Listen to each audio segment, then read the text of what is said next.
Assalamualaikum warahmatullahi wabarakatuh. Saya Nabila Fairuza, mahasiswi jurusan Pendidikan Guru Madrasah Ibtidaiyah semester 5. Di sini saya akan menerangkan 4 keterampilan dalam berbahasa.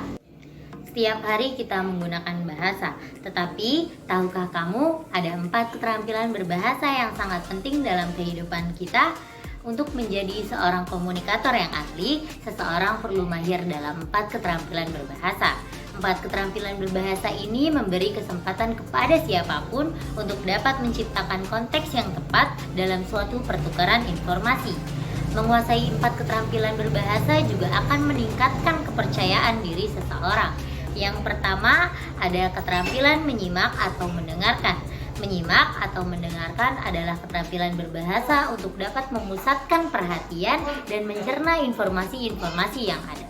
Seseorang kerap kesulitan untuk mengasah keterampilan berbahasa ini karena seseorang dituntut untuk memahami inti pembicaraan, bukan hanya mengetahui setiap katanya. Penyimak atau pendengar harus memusatkan perhatian pada suatu pembicaraan. Keterampilan berbahasa menyimak atau mendengar dapat dilatih setiap waktu. Dalam kehidupan sehari-hari, topik pembicara dan kode-kode visual dapat membantu kita mencerna pesan-pesan.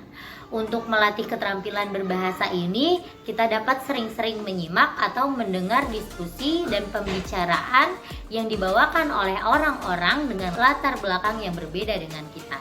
Yang kedua, ada berbicara. Bahasa adalah alat untuk berkomunikasi. Kita berkomunikasi dengan orang lain, mengekspresikan ide-ide kita, juga memahami ide-ide orang lain. Maka dari itu, alat komunikasi akan berfungsi maksimal ketika faktor-faktor yang menunjang keterampilan produktifnya dikuasai. Keterampilan berbicara ini diperlukan untuk mengungkapkan ide atau gagasan yang ada pada diri kita. Ide gagasan yang akan disampaikan dapat dicerna dengan jelas oleh si penerima informasi. Bagaimana cara menyampaikan ide atau gagasan dengan baik? Kita dapat menggunakan struktur kalimat yang sederhana serta bersifat elegan dan efisien. Kemudian ada keterampilan membaca. Membaca adalah keterampilan dalam memahami. Membaca dapat membantu kita mengembangkan seluruh bagian-bagian bahasa seperti kosakata, ejaan, struktur bahasa atau kalimat dan penulisan.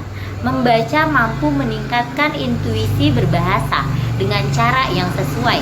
Saat kita membaca, otak berusaha mencerna informasi-informasi dan mengimitasinya, lalu informasi itu akan disampaikan kepada orang lain. Informasi-informasi ini dapat digunakan untuk berbicara maupun menulis.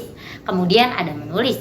Salah satu dari 4 keterampilan berbahasa yang terakhir adalah menulis.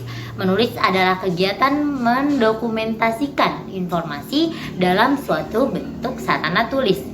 Dengan berkembangnya media sosial, hampir semua orang menuliskan kegiatannya dengan bentuk ekspresi diri.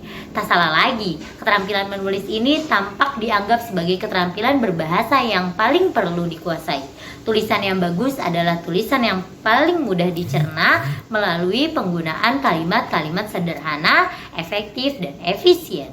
Ketika seseorang dapat dengan mudah memahami pokok bahasan suatu tulisan, maka tulisan itu dapat dianggap bagus karena ditulis dengan terampil.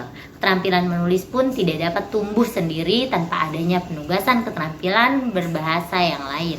Sekian dari saya, kurang lebihnya mohon maaf. Wassalamualaikum warahmatullahi wabarakatuh.